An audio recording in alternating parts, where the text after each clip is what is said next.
Hey everybody, welcome to Unknown Room episode 8, and today I'm joined by Helen Yee, which this show is usually designed for fighters, but it also expands out to everyone that's in the MMA community. So Helen, how are you today? I'm doing great. Chilling on my couch.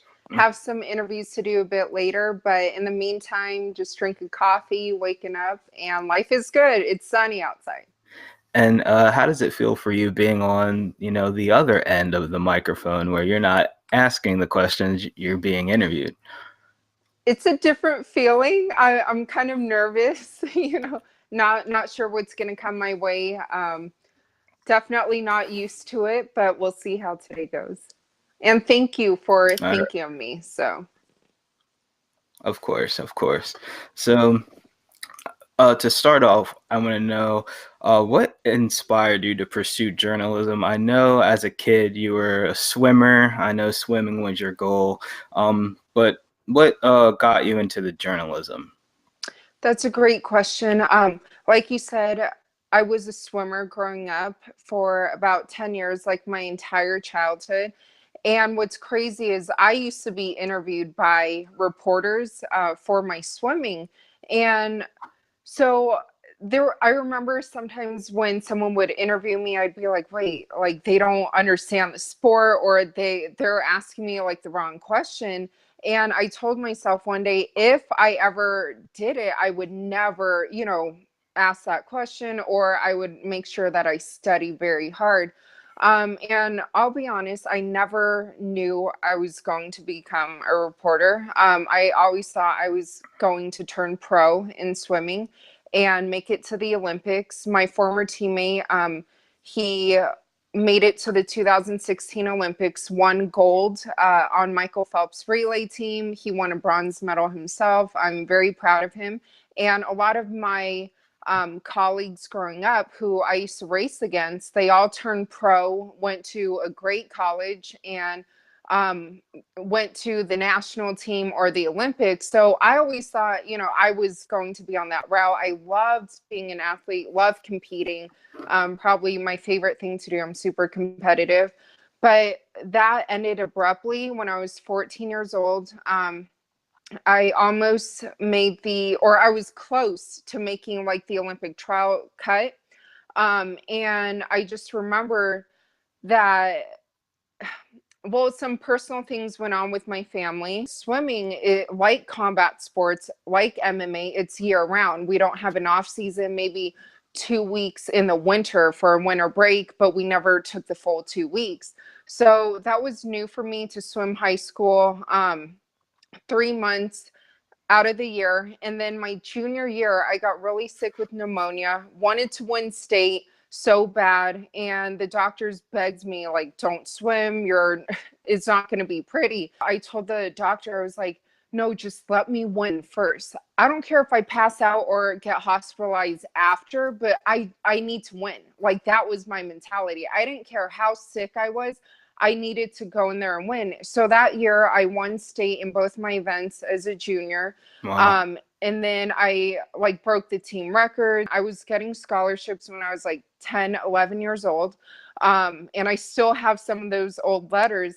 And I remember after that, like I said, I went through an identity crisis where I was like, who am I? All I know how to do is be an athlete. All I know how to do is, wake up in the morning, go to swim practice, go to school, go swim again, dry land, do homework, go to sleep. Like, 5, 6 days out of the week, sometimes 7. It was eat, sleep, swim. I was obsessed with being an athlete. And after, 10 years of that, like, I don't know who I am. And it wasn't like a depression. I don't want to say it that way, but it was really like I was very lost, confused, and also very quiet. So I didn't know what I could even do aside from swimming. I tried thinking to myself, could I be a swim coach? And then I would have people tell me, oh, you're too quiet. There's no way you have that personality to be a swim coach. And then I tried thinking to myself, well, can I try doing X, Y, and Z? But then people would always tell me, oh, you're too shy, you're too quiet. And that really made me very angry. And I'll admit it. I mean, I had self-esteem issues. You know, I was like very ripped, had a six pack, like ate a lot of food. Yeah, Yeah. I was ripped. I mean, if I showed you some pictures, you'd be like, whoa, you know, it looks way, it doesn't even look like me. And then, yeah, so after that, I, you know, kind of tried different things. I was lifeguarding, doing front desk, did some modeling, but that was definitely not my personality. Like, I'm just very Yeah. laid back, and I love sports, you know, growing up watching sports with my parents or my dad and my younger brother, you know, Kobe versus LeBron, all that stuff. Hmm. And so then I remember one day someone was like, "Oh, do you want to try hosting?" You know, I did a modeling event for SEMA, the car show that's like in Vegas in November. And this magazine company is like, "Do you want to try hosting?" And I was like, "Okay," but you know, like I'm super quiet, like extremely quiet. So then I sucked. I was not good, you know. And then this other radio show was like, "Hey, do you want to be on a radio show with like it was me and two girls?" And I was like, "Well, if I'm going to do it, I only want to talk sports because I don't like anything else, you know?" Hmm. And then I was on that show, but the producer was like, "Wow, you're terrible." And I was Wow. like, for the first time in my life, I mean, I cried a lot, don't get me wrong. But for the first time in my life, I was like, I found something that makes like triggers me the same way that swimming did, knowing that, wow, I'm not good at this, but I want to challenge myself to be better. And that was what it was like for me when I was like 5, 6 years old, when I first started swimming. Like, how can I set goals, work hard, and accomplish it? Because, like, for broadcasting and journalism, I know I'm not good. Like, I wasn't born with, you know, a speaking talent or super big personality. Hmm. Um, so then from there, a lot of people, like, people don't know, when I started my own radio show, it was on the internet radio, and I started with a co-host, and he quit on me. He one day he walked out, he's like, "Damn, you suck." Wow. Like, yeah, and I cried, but I was like, wow, I hate the fact that I'm so shy and so not good at this, that I'm gonna purposely do it to try to prove to myself that I can. And then, yeah, so with that, I did some writing, like MMA stuff, in the background, because I actually prefer to write, but Hmm. I do more on camera now because, you know, it's just like trying to always face your fears, right? Practice more. And yeah, so it's kind of a weird story, but So we fast forward now to Eyes on the Game. How yeah. did that come about? When did that come about? And was that the evolution from your internet radio days? Yes. So that was back in February 2014. I started off on the internet radio. So at that time, like I said, people telling me I sucked at it all the time, it just like lit this fire in me. Like, wow, I hate myself for being so shy and quiet, not being able to speak. So let me try to face my fears and purposely do it. So I created that in February, just, you know, as a hobby. I was still working full time, and I was actually working full time up until 3 years ago. So that's when I finally started doing everything full time, like in broadcasting. Hmm. But I started with a co-host because I was way too shy to carry a show by myself. And then, like I said, he quit on me after a few months, took a few months off. Then my show got picked up by AM radio. A few months after that, to May 2015, got picked up by the local NBC Sports Las Vegas. And then in 2016, and that's when I started writing some articles for the local ESPN. And then 2016, started doing everything full time and doing on camera stuff. And So yeah. what do you enjoy the most so far? Do you think it's the writing, the speaking? I think I read that you produce your own show as well, right? Yeah, so I created Eyes on the Game, and I write, edit, produce, host, film. I'm my own camera woman. And yeah, I mean I do everything, but I love it. I love every aspect of this business. It's very interesting for me to learn things even behind the scenes. Like sometimes I love being camera woman, and Yeah. I remember even at the radio station, because we cover the Golden Knights as well. And Hmm. sometimes, the guys like who are the hockey experts, they need someone to film for them. And sometimes I'm like, yeah, I love being the camera woman. It's fun. I'm always every day very passionate about every aspect of broadcasting, sports broadcasting, and just grateful to do what I love every day. And like, what do you think the most difficult part of the job is, or the most challenging aspect, especially being a woman in the industry? Do you think that brings any hardships to it? That's a great question. And I mean, if those follow me on Twitter, I think they can see that, yeah, sometimes I initially and purposely started off as a writer, and doing radio because in the beginning, I didn't want people to see what I look like. I didn't want people to even know what I look like or who I was. I just wanted them to, if they read an article or listened to my show, knew that I was just somebody who's very passionate into sports and who loves what I do. And I'm just a hardworking woman. Like I tell people, if I could work 25 hours in a day, I will. If I didn't need to sleep, I wouldn't. No, true story. 2 months ago, I was in 4 cities in one day covering things. Whoa. Yeah, in like a 24-hour day. And I love it.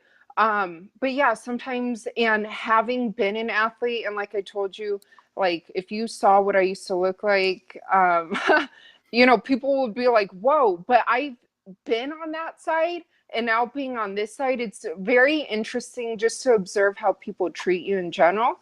And I think what's frustrating is sometimes people look at me, or um, like something I got more in the beginning was they'd be like, oh, wow, you know your stuff. It's like, yeah, I mean, Yeah. if you really knew me, you would Mhm. know when I was 10 years old, growing up first as a pro wrestling diehard fan, then got into boxing, MMA, and yeah, Yeah. so So, I mean, 4 cities in how many days? within 24 hours. That is insane. That seems Yeah. like, what are some other like moments of your career that stick out like that?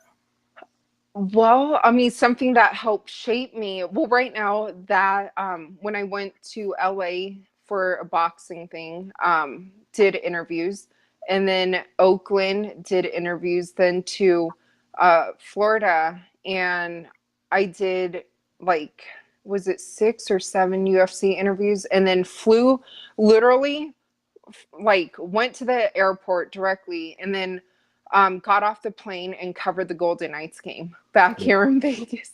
I mean, Wow. but I love that stuff. But most memorable, I would say, what helped shape me back in 2015. Like I always tell myself to never lose that drive that I've had, when I first started. And I remember driving, hosting Monday Night Football, and then driving like 11 hours in the middle of the night to Albuquerque to Jackson Wink. Shout out to the guys over there for welcoming me to Jeez. do interviews. Yeah, and I did this by myself. Or rolling out of bed 4 a.m., drive to Big Bear to do an interview, and then drive home that same day. And then at one point, actually, in not a separate time, I drove to LA, and I had nowhere to sleep, had no money. I took a risk and quit my job, right? Wow. Which I mean, I don't suggest to many people, so not telling people to quit their jobs and pursue their dream. But at that point, I was like, you know what? I feel like I can do something. But I didn't even have money for food. I was like, worst case scenario, um, I don't need to eat. Food's got to go first. I was Yeah. like, right, thinking that stuff to myself. So I did interviews and then slept in my car. And I remember parking near the beach, but I was like, oh, please, like, I don't want anyone to walk past and be like, oh, is that girl in trouble? Does she need help? When I'm Yeah. just sleeping. So Hmm. yeah, that was probably most memorable because it helped shape who I am. And I still have that work ethic as if I do that every day. Yeah, and I mean it's clear as day because you're always publishing content, whether it's written, whether it's the show, whether it's on YouTube. Like you have YouTube videos going up almost every few hours. It's insane how hard you work. But Yeah. I know you mentioned the Golden Knights, and I think Yeah. you were born and raised in Vegas, correct? Yes. So what Born was and it raised. like growing up there? Let's talk about Vegas a little bit. Yeah. Growing up here, like I mentioned, I was just a swimmer my whole life. So I never did anything else. I was never in, I didn't even know what it felt like going to watch a movie on the weekends with friends, just because I was so consumed with being an athlete. Hmm. And so Vegas, how I remember, even the side of town that I'm living now, it used to be all desert. And growing up, I would always ask people like, oh, LA, they have the Lakers or they have the Clippers. Like, what's it like to have like a major league sports team? I never knew that what it felt like because people always told me ever since I was very young, like, we'll never have major league teams here. If you want sports, you have to move to another city. And being an athlete, I was like, whoa, like this is weird. How come Vegas doesn't have anything? And so seeing it grow and become what it is now, like And it there all came even at the same time. It came fast. yeah, and I was like, wow, like thank goodness, I never moved. And even yesterday I drove by the Raiders stadium and it just feels so surreal. Like, holy crap. I've seen my hometown be a city where people said it would never happen. And then everything, like you said, coming together at once. And even last season, um, or the Golden Knights' first season covering the Stanley Cup final. Never Yeah. in a million years would I feel like, yeah, I'm going to go cover the Stanley Cup final and go to Washington, D.C. What do you think are some of the most underrated discoveries of Vegas? Because I know a lot of people go there that travel, all do the same thing. But what is something that a native would suggest for someone to do if they were going there for the first time? Well, we do have, for me, in the summertime especially, I love paddleboarding. We have nice lakes, I'll probably hopefully be there in like a few weeks. So that's something I love to do, paddleboard, kayaking. Yes, we do have that stuff. And we do have some nice mountains to hike. We have Red Rock Canyon. So yeah, I mean, there's a lot more things to do than the strip. And that's probably, the one thing that people are most surprised by. And we don't live in hotels. Would you say that's probably the biggest misconception about Vegas is the style of living? Yes. Yeah. And not everyone who lives here parties 24/7. I don't even go to a nightclub. I don't party at all. Never have. So tell me about the Helen Yee pizza at Naked City Pizza and how that came about. So one day, I think it was in October, and shout out to Chris Palmieri and Naked City Pizza, the one on Paradise. But they just asked me because my favorite food in the world is pizza, and I'm stoked because I'm going to Chicago on tomorrow or Monday for UFC 238, Mhm. and I've always wanted to go there because the pizza. Yeah. But so pizza's my favorite food, and I always post about it. So then one day, Naked City Pizza reached out on Twitter. They're like, "Hey, on a Helen Yee pizza, what would the toppings be?"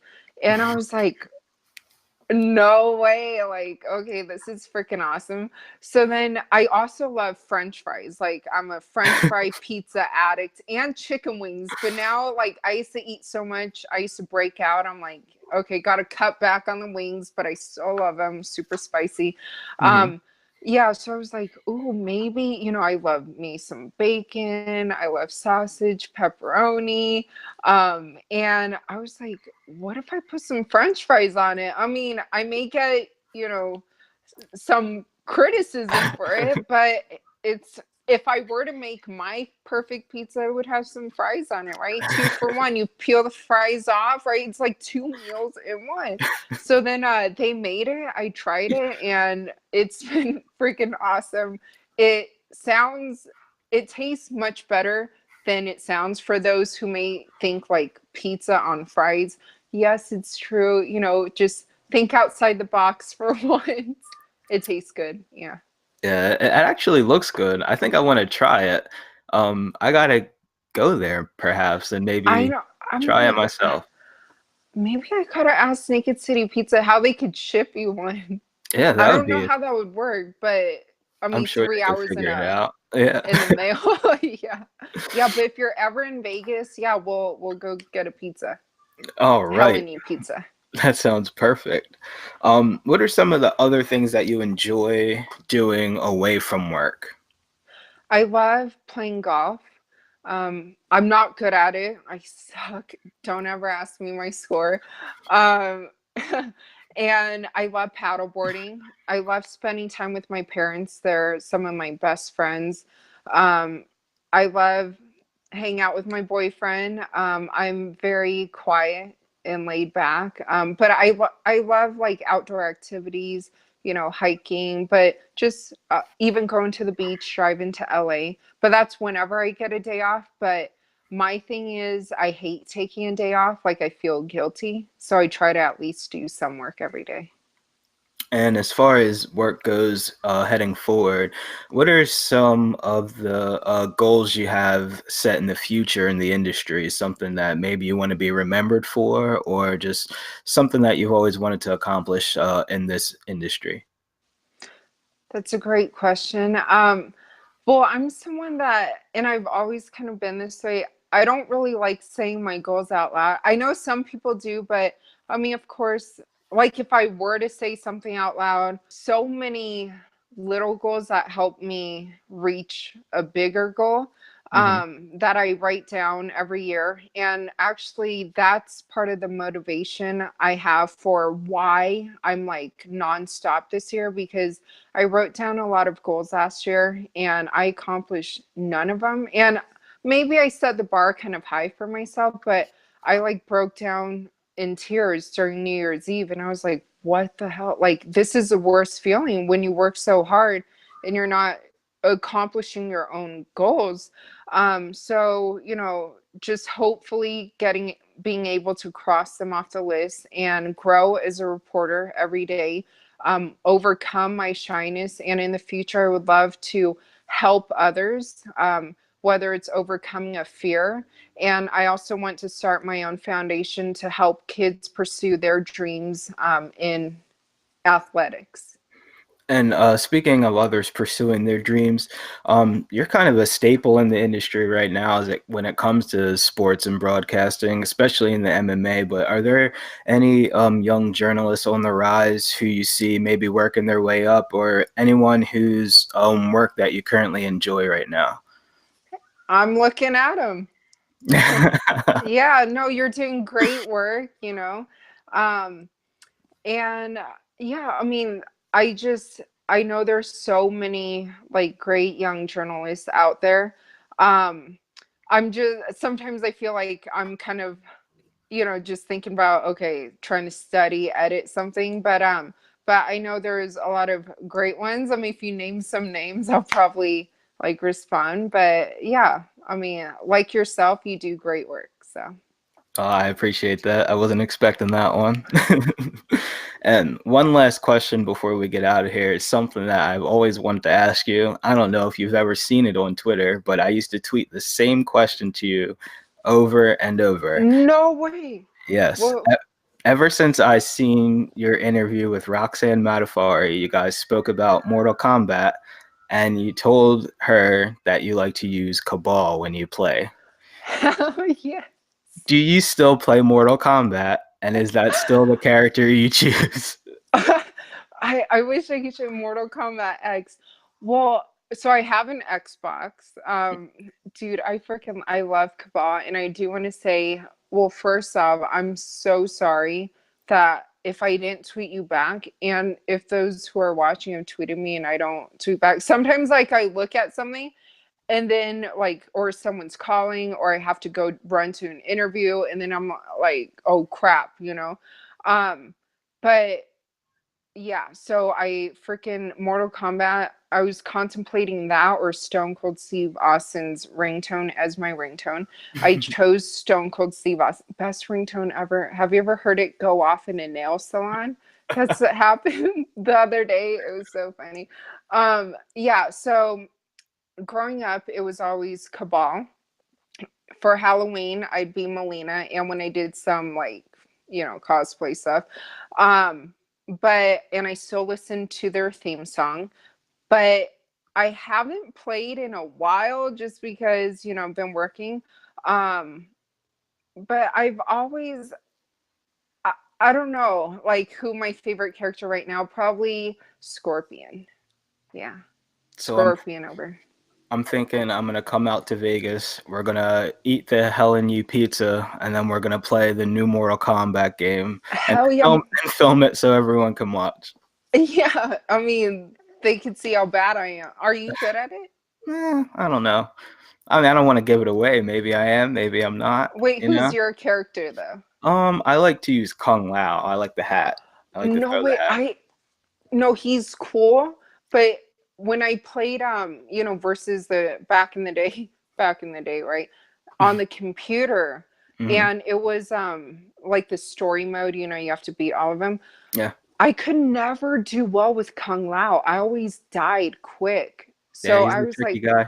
yeah, he sucked. I mean, I don't want to say which other one sucks, but yeah, but Scorpion's cool. I used to love Shiva. She's super cool too. Yeah. You're liking all the girls. Shiva, Melina. Yeah, well, Melina, she wasn't a great character, but I used to dress up as her. So, and Katana. But Cabal, that's a guy. Scorpion, Sub-Zero, but my sister was more Sub-Zero. So yeah. So heading out, do you have anything that you'd like to say to your supporters, anyone that's followed your work, just before we get on out of here? Yeah, well, first off, I want to thank you for listening to me go on for a while, and for this interview. And I just want to thank all my supporters who have continued to be by my side and, watch my work, watch my interviews, or read it. Even if I don't always get back to people, which I'm trying my hardest, like I'm trying to be much better at it. But I read everything, and I'm very grateful. I do remember that Mortal Kombat comment, by the way. And I don't know why it was like every time I felt like, oh, I'm going to tweet him back. I don't know why I didn't. Like, so I'm very sorry, but I'm just grateful for all my supporters. And make sure you guys stay tuned and follow me at Helen Yee Sports. And watch Eyes on the Game. Listen to Eyes on the Game. Yes. Helen Yee Sports on YouTube. Any other things I can plug for you? lvsportsnetwork.com. All right, and we got that too. So, Helen Yee, thank you for joining me on my show. Best of luck to your career in the future, and I will see you next time. Sounds good. Thank you. Thank you.